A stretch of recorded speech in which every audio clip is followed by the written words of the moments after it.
Yep. There she is, boys. Pull off the hounds. And he pulled a pistol and he said, "Empty your pockets." He pointed at me and I leaned back and I grabbed his arm and he's pow! Leave, because I'm not coming with you.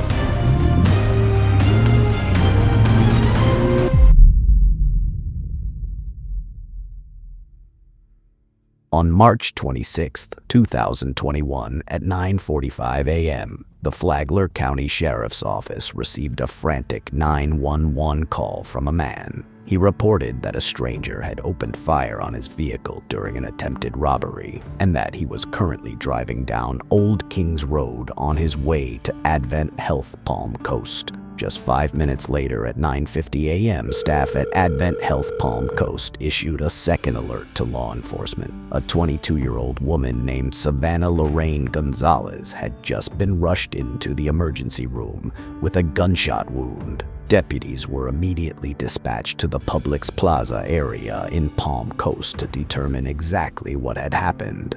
Come here, buddy. I need some more information from you. Come on over here.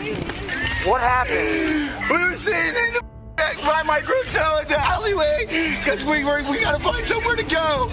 And he like dude walked up. Definitely gunshot wound From the left side of the head, I don't know. He can't. Hey, sir, I need to talk to you. Come over here. I got the phone and calm down. I have to hang up the phone. Hold on, Mom. Okay, all right. Shh. Do you know this person? No, her. Yes, that's my woman. Okay, so does she have any medical history? No, I know. That's what she alert. Listen, talk to me. You gotta concentrate. Take a deep breath. You need to help him out. Does she have any allergies? No, sir, not that I know. Okay, and no medical history that you know of, okay? And it was just one shot that you know of? Yeah, he's pointed the gun at me. Okay. He said, "It's your pockets," and I grabbed his hand and it said, "Paul." All right. When officers arrived, they found a man collapsed beside his vehicle, shaking, crying uncontrollably, and speaking so fast it was difficult to follow. This was the same man who had placed the 911 call 32-year-old Brennan Robert Hill. Despite his emotional state, deputies needed to focus on the most critical task, reconstructing step-by-step what had actually happened. They're wanting to know. Our supervisor definitely confirmed gunshot wound. There is a big wound right here. Okay. I can't confirm a bullet, but there is a big wound right here. Hey, listen, what's your first name, buddy? Brennan, B-R-E-N-A-N. Listen, I'm Dan, okay? Yeah. We've got units going down to the hotel right now, okay? This happened in the parking lot, in a room. No, I'm about to show you on Google Maps. The microtel is here. And this is Old Kings, right? Yeah, so listen here. The road to the microtel is on Kingswood Drive. We're on Kingswood Drive. We're in the parking lot of the microtel. There's like park down the street. Graham Swamp, maybe? I don't know. It's down the street. Was it like a dirt parking lot? Yeah. All right. Were you guys there? Did you do anything else? What were you guys there to do? No, I promise we were trying to find another hotel because it's spring break. All right. And we're literally staying in hotels. You can look. Okay, and you were parked in the dirt parking lot. All right.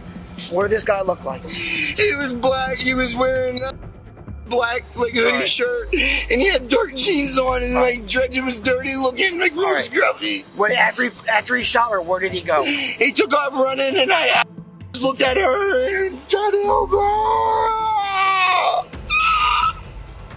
All right.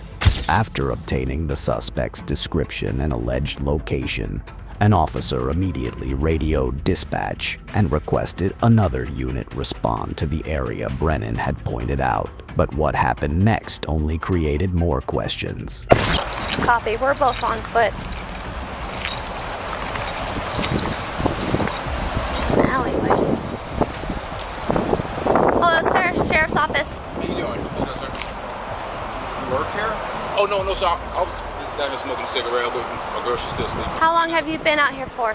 I literally just came out here. I have a key. I'm stand up. You're good. Have you seen a black male, black shirt, blue jeans in the area? You got your ID? Yes, sir. All right.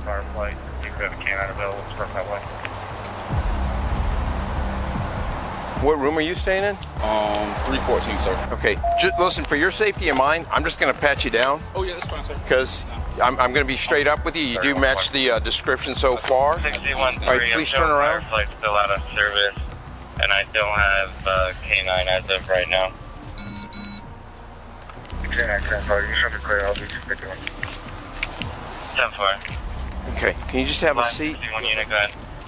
While investigating the location, Brennan identified officers encountered a man who matched the description and began standard field procedures to determine whether he was truly the suspect. However, back at the hospital, Brennan continued providing new and increasingly unpredictable details.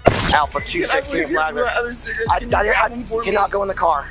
The cigarettes are literally... No, hang on 1 second. The window was rolled up, rolled down. Yeah, they were up. They were up. And he came up to the window. Okay. And I rolled it down. I look out for the homeless all the time. Yeah. All the time. So he came up to... My window, the driver's side window. Okay. And then what happened from there? He asked me for a cigarette first, and then I went to look for it, and then he pulled a pistol. He said, empty pockets, and I'm a fighter. I'm not that guy. And I was like, no. Did you ever exit the car? No. Okay. He pointed at me, and I leaned back, and I grabbed his arm, and he's pow! Yeah. And then he took off. Let's see. Okay. Mind if I touch this, okay? According to Brennan, he and 22-year-old Savannah had checked out of their hotel that morning and were driving around looking for another place to stay. He claimed that when he pulled into the Graham Swamp West Trailhead parking lot, a black male wearing black clothing and dreadlocks approached their vehicle and attempted to rob them at close range. Brennan said he reached over to push the gun away, but at that moment a shot was fired, striking Savannah on the left side of her head. He then drove her directly to Advent Health Palm Coast. Meanwhile, the second unit at the hotel was examining the vehicle connected to the supposed suspect, hoping to find anything linking him to the shooting, but nothing was turning out the way they expected. Okay? I don't care if you know, whatever you got in there. I just want to make sure you don't have any firearms, okay?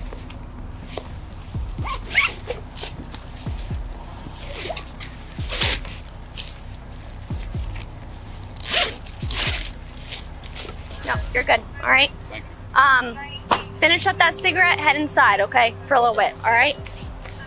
Their strongest lead had suddenly hit a dead end. Every minute meant the shooter was getting farther out of reach, so deputies did the only thing left. They returned to the last place the couple had been seen and began tearing it apart piece by piece. I'm going to need you to look, or whoever's in charge of doing so, all the information on who was staying in that room when they checked in and when they checked out. Pull up all the 310 information, ID, credit card, all of it. Reservation, all of it. You didn't have any issues with them or anything? No, she's been staying here for a while. She wanted to extend, but couldn't because we didn't have it. We're sold out tonight. Gotcha. It was only a female? Mm-hmm. Nobody else in and out of that room? Not as far as I know. Okay. But do we have, it's unlocked, it's open.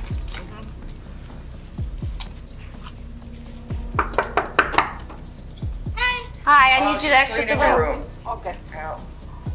Okay.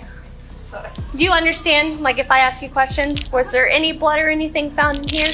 Blood. Any blood? And the towels. Yes. Okay. I'm gonna need all her information as well. Okay. Do you mind keeping this open for me? Absolutely.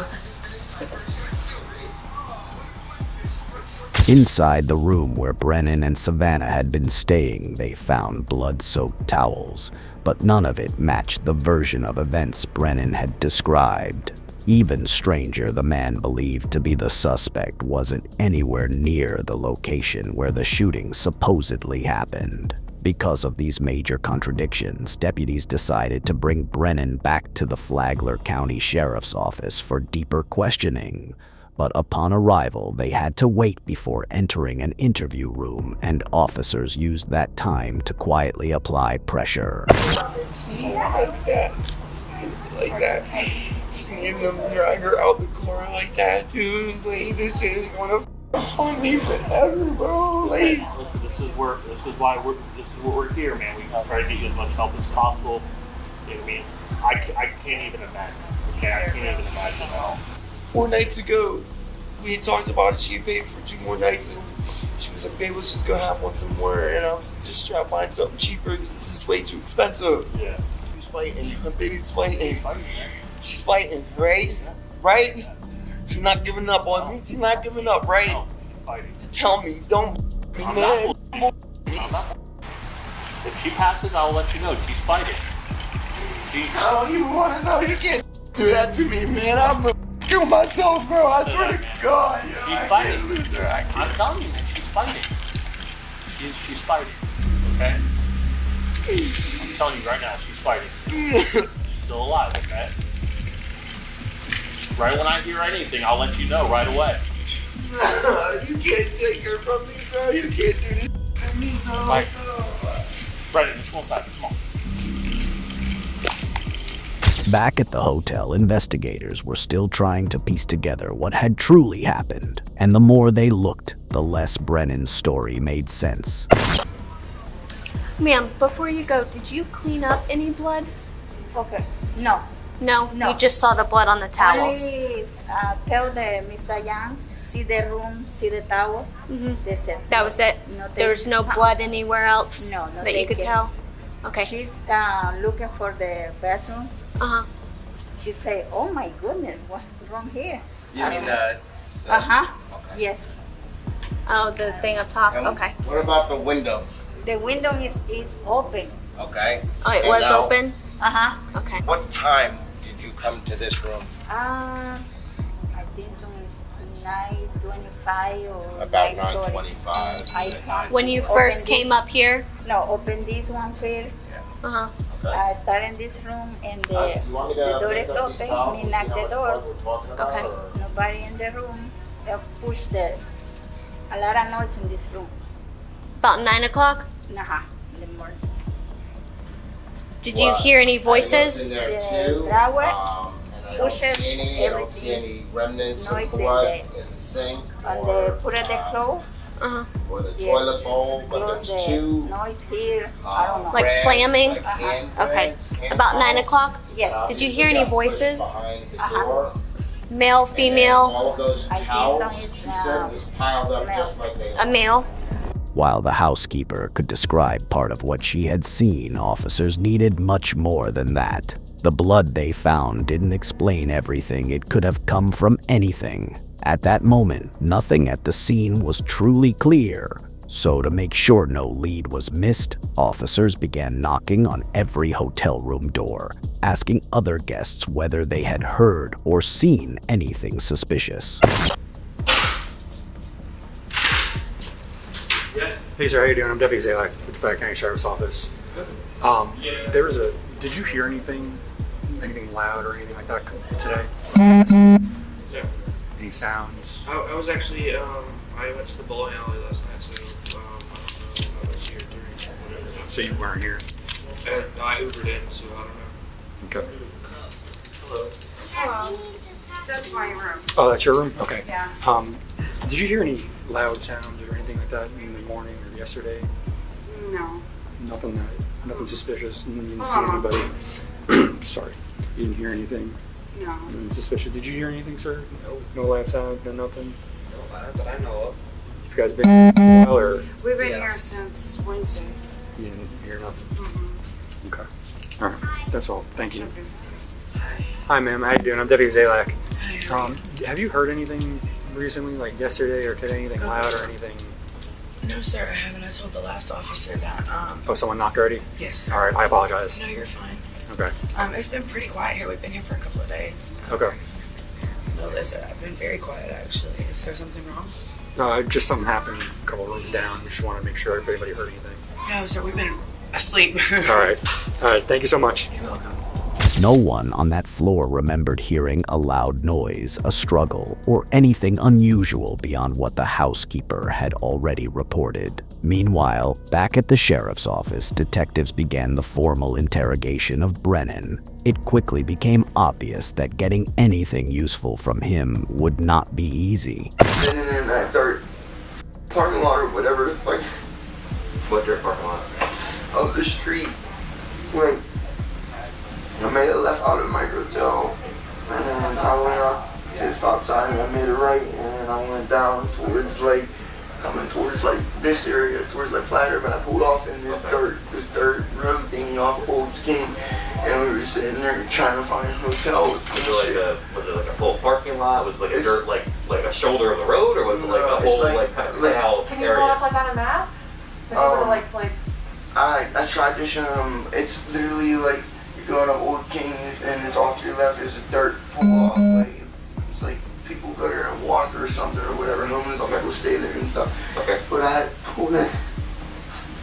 This is so boring. I pulled in and we were literally just sitting there looking for a room because it's spring break and we can't find nothing. Oh yeah. And I'm next to the homeless people. Like I give them money all the time. Tall black dude and like dirty looking dreads. He was like wearing like I don't know if it was a hoodie or a long sleeve shirt, but it was black. Off. He took off running. And I immediately looked over at her because the gun was pointed that way. And I wanted to make sure she was. It's just like this, yo. I don't do this. I don't want to do this no more again. No!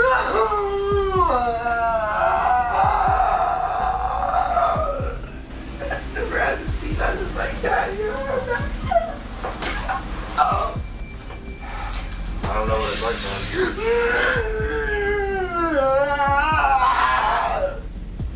What's a woman you love, please, my friend? And there's nothing you should do. Well, you tried, man. I should have ran that guy over. Brennan, look at me. You did the right thing. You got her. I should have ran him over. That would have taken away time that you helped her getting her here. Do you understand? You got her here. No, I'm gonna lose my baby. I have nothing but that comes in my life all the time. I finally get something good, please. Like this real, man. This can't be real. I got another question for you, okay? Yes, sir. Something to try to make sense of.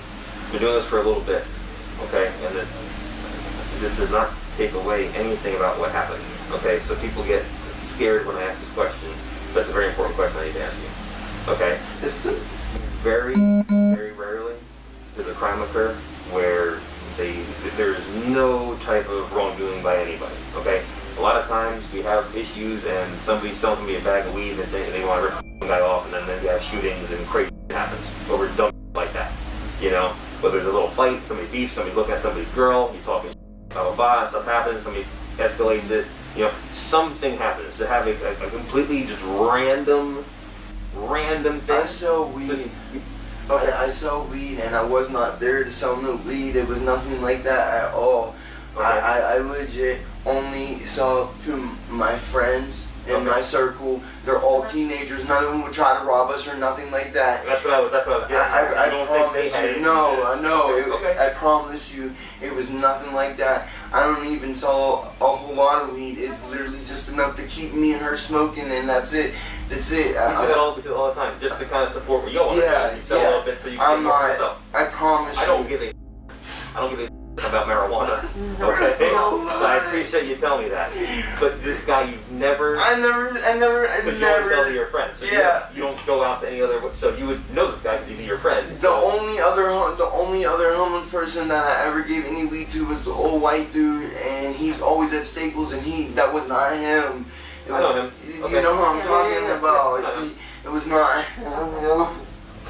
Back at the hotel, deputies moved to the next critical step, collecting every available CCTV recording. If something had happened in the hallway near the entrance or even outside Brennan's room, the cameras might have captured it. Excuse me? Hi, ma'am. We're here in regards to They people just at went on 310. the elevator third floor. Okay, that's fine. Is there any way you can pull cameras from people leaving from that time? It's about like an hour ago. Who can? When she comes back down. She has. Okay. All right. Yeah, after she was mad, she Okay. never staying overnight. And you're saying that you can't access the cameras, only the I other can't, but just the other the woman? manager, yeah. That's the manager. She's getting the cameras. I just got to get across. Upstairs. So basically what happened was one of the women went in the room, cleaned it, but didn't touch anything. There's blood on towels. They all know upstairs. So I'm thinking she got shot. They went back upstairs. He tried. Okay. Or it happened or there. I think he might have done it. I think so. Yeah. The CCTV footage was never publicly released because officers reviewed it directly as part of the investigation, using it to strengthen their theory and build evidence against Brennan. But the truth was very different from his story. Brennan was never seen leaving through the main entrance. Most shocking of all, the footage showed him and Savannah going directly from the hotel to the hospital, completely contradicting everything he had claimed. Meanwhile, at the hospital, Brennan's mother arrived, still believing her son was inside with Savannah. We can let out little information as I know. So what I know right now is that her boyfriend, Brennan, had called 911. Who is your boy? So your son is Brennan? And your son is Brennan? My son is Brennan Hill. Who is Savannah? Gonzalez is his girlfriend. Okay, so I'll tell you what I know and what we're allowed to release. Okay? He claims he was robbed, and during the robbery, she was shot. That's all I can release right now, okay? She is in surgery, and he's with our detectives, okay? Since you are not her family, we cannot let you in the hospital, okay? Best you can do is he can hang out here with us, or I don't know where your car is. It's his car. Yeah, it's his car right now. So here's the thing: is the car is now evidence because her blood is in there, and supposedly the crime occurred in the car. So we have taken the car as evidence, okay?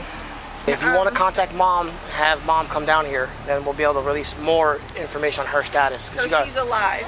She's in surgery. That's all I know. Okay. She's gonna make it through. She's gonna make it through. As officers tried digging deeper with Brennan's mother, it quickly became clear she knew little beyond what they already had. At the same time, deputies searched the couple's vehicle and found a pillowcase soaked in blood, 3 shell casings, 2 gun holsters but no firearm, and a wax-like substance. The detectives were now fully aligned with what the evidence was suggesting. Alright, man. Just so you know, I'm Corporal Fuentes with the Sheriff's Office, okay? We just kind of bring you. Alright. She's not dead, right? She's alive, right? Yeah. Yeah, my baby's fighting. Yeah, she's fighting. Yes. Okay.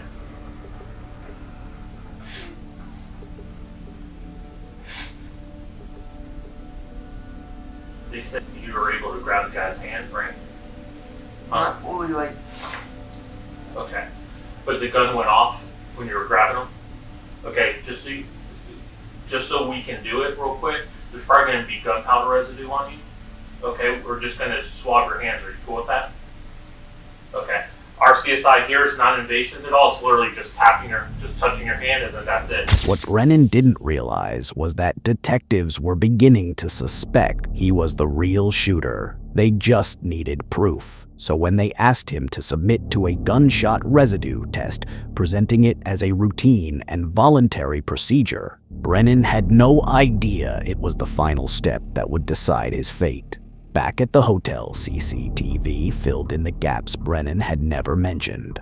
Detectives believed Brennan had shot Savannah outside, panicked, and rushed back to the room for towels to clean the blood. Then, realizing he still had the gun, he returned once more, wrapped it in a towel, and later cameras captured him, discarding that towel, possibly with the murder weapon still hidden inside. If officers could recover that gun, the entire case would be locked in.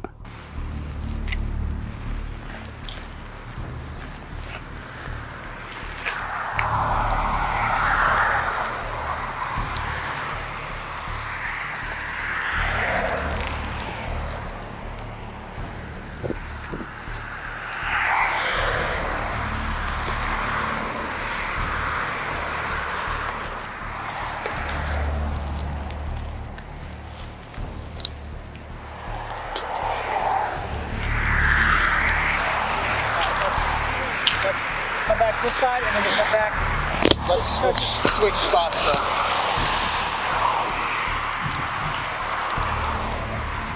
While deputies desperately searched for the missing weapon, a new breakthrough unexpectedly pushed Brennan even deeper into trouble. One of Savannah's closest friends finally learned what had happened, and when she did, she came forward to tell the truth about the toxic relationship between them. Hi, is Anaja Tobler, and I'm Savannah Gonzalez's best friend.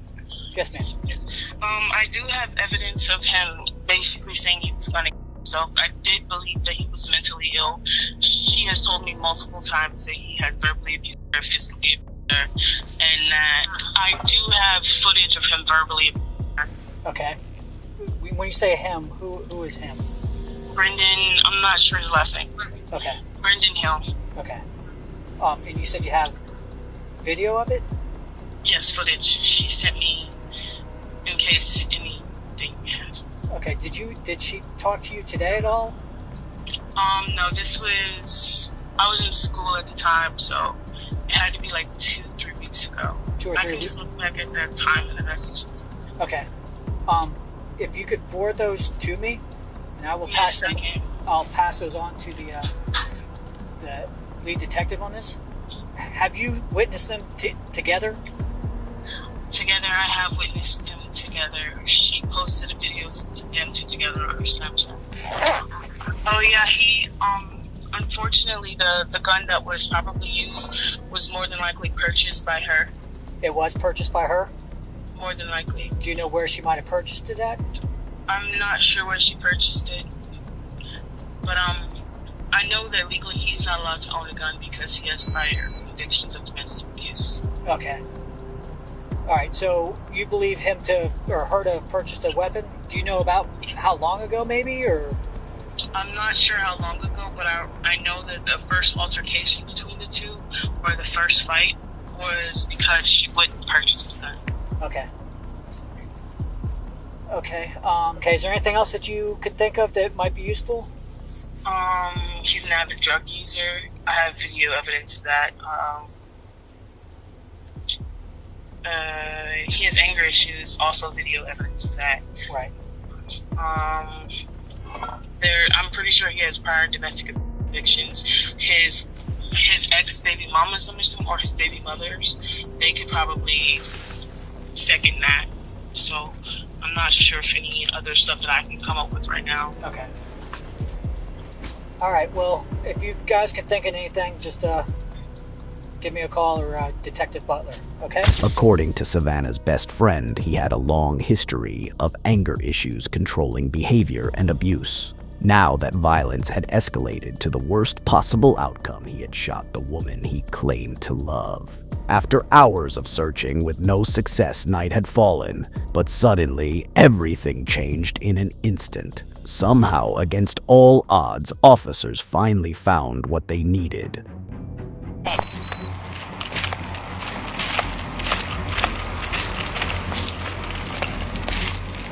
Yep. There she is, boys. Fall off the hounds. Good for you. Nice. I got my camera on too. So you wrapped it in a towel. Nice. Yeah, Brian, good job. 6. Boys do it. I got your call FWC and something. Not going off. With the new evidence in hand, everything finally clicked into place. Ballistics confirmed the weapon used to shoot Savannah was a compact 9mm Glock 19 recovered with only 3 rounds left in the magazine. Combined with the CCTV footage showing Brennan running back and forth with towels and the testimony from Savannah's friend about his violent and controlling behavior, detectives no longer had mere suspicion. They had enough to formally charge him. Savannah remained in critical condition and was unable to speak for herself.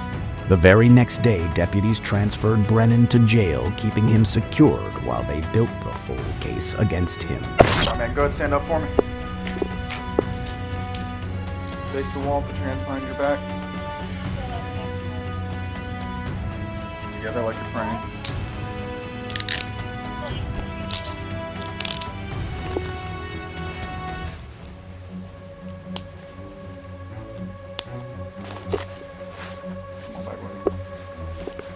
Just so we're clear, right now you're being arrested for the warrant up in Pennsylvania. Okay. The autopsy later confirmed what detectives had feared. Savannah had been shot once in the upper right side of her head. with the bullet traveling at a slight downward angle. Based on gunpowder burns and stippling on her skin, the shot had been fired from close range. There were no defensive wounds on her hands, no bruising suggesting she had struggled for the weapon, and no evidence she had ever been in control of the firearm. Further investigation revealed Brennan was already wanted in Pennsylvania for domestic violence and was arrested as a fugitive from justice. At the same time, he also faced additional charges from FCSO, including marijuana possession, drug possession, cocaine possession, possession of drug paraphernalia, and fugitive status. Brennan's ex-girlfriend, Chanel Torchia, also revealed text messages between herself and Savannah, including a video capturing a heated argument between Savannah and Brennan. You have a legal gun in the car. You want to talk this dumb about me killing you? If I was going to kill you, I would kill you. You don't need a gun. Like, yo, you're dumb. Dumb, dumb, dumb, dumb, dumb. Really doing this? Huh? Leave. Go shoot up. Because I'm not coming with you and I'm not watching you. I already tried to stop you all day. And you want to put your hands on me and tell me how much of a piece of shit I am. Look in the mirror. Look in the mirror.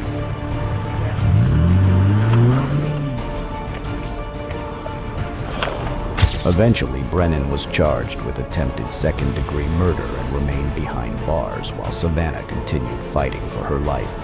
On November 9th, 2022, Savannah died from complications caused by the gunshot wound. Brennan was brought to court again on September 15th, 2023, for the charges to be reconsidered. 5 days later, the verdict was announced. He was convicted on 3 charges: second-degree murder, aggravated assault with a deadly weapon, and shooting into an occupied vehicle.